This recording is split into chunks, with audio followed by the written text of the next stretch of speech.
Hello dear students. अभी हम कर रहे हैं आर.एस. अग्रवाल जी की 9th क्लास मैथ की बुक है। एक्सरसाइज है 7C।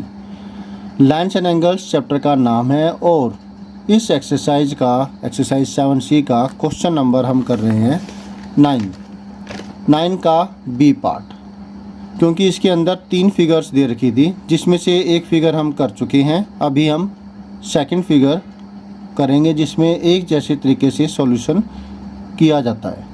ठीक है, तो यहाँ पर क्या है कि इसमें क्या है, वैसे in each of the figures given below A B parallel to C D, कि हर एक के अंदर जो 3 फिगर्स दे रखी है उनमें ए बी पैरेलल है सी डी के।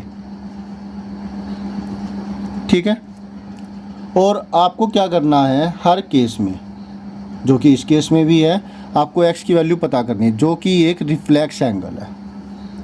क्लियर है?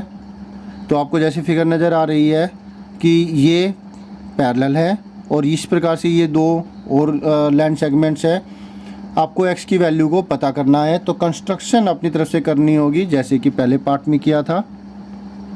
तो कंस्ट्रक्शन हम करेंगे, वो क्या होगी, मैं इसके इन दोनों के पैरेलल एक लाइन और ड्रॉ कर रहा हूँ। लाइन सेगमेंट कह लीजिए, लाइन ही कह लेते हैं कि ये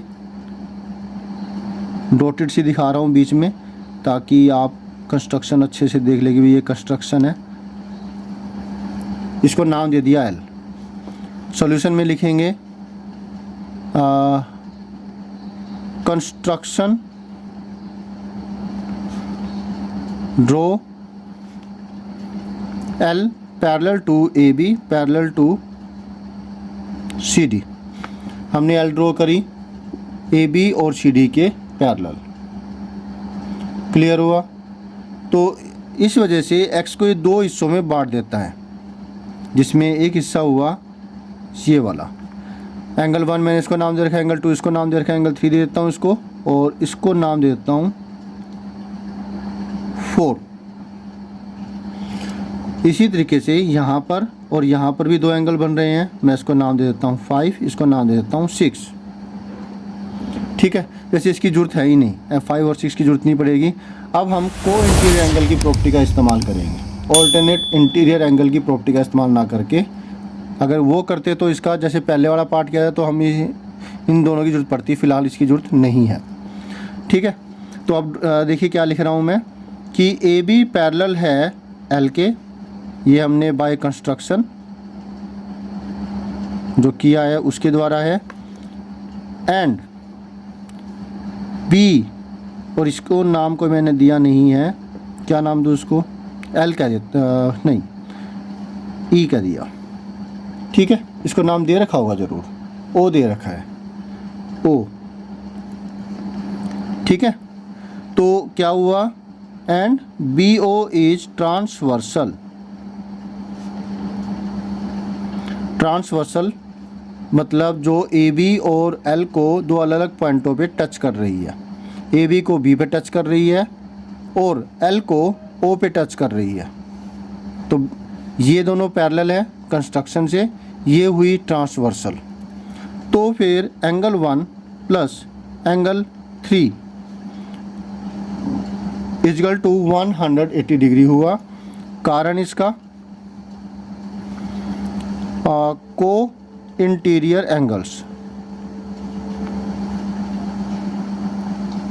अगर मैं इसको अलग से बताऊं को इंटीरियर एंगल्स कौन से होते हैं, तो देखिए जैसे मैंने ये 2 लाइन सेगमेंट्स लिए और ये हुआ, तो इन दोनों का जो जोड़ होगा ना वो 180 डिग्री होगा, और ये को इंटीरियर एंगल्स होते हैं। इसी प्रकार से इन दोनों का जोड़, तो 2 पेयर बनते हैं इस तरीके से।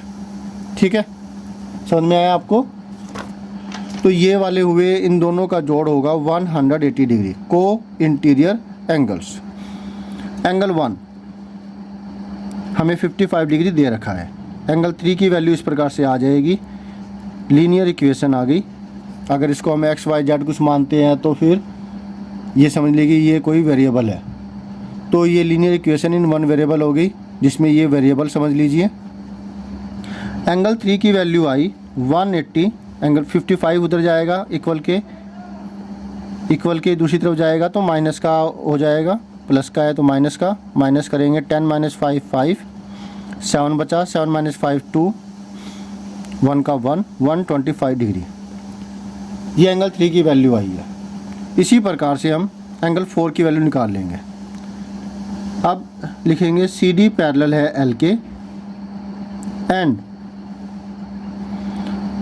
जो ओ डी है इज ट्रांसवर्सल।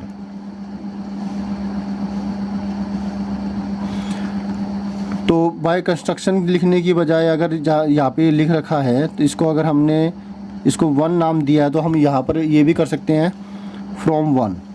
कंस्ट्रक्शन करिए ना तो ये फ्रॉम 1 से ऐसा भी कर सकते हैं ये लिखने की बजाय, ठीक है। अब इसकी वजह से क्या होगा, एंगल 4 प्लस में एंगल 2 इज इक्वल टू हो जाएगा 180 डिग्री। वही को इंटीरियर एंगल्स, इसके लिए आप वो भी इस्तेमाल करते हैं angle made on the same side of the transversal. आप ये भी लिख सकते हैं, ठीक है। तो 4 और 2 का जोड़ जो होगा ये भी 180 डिग्री का होगा। 4 की वैल्यू हमें निकालनी है लेकिन 2 की वैल्यू है वो 25 डिग्री दे रखी है।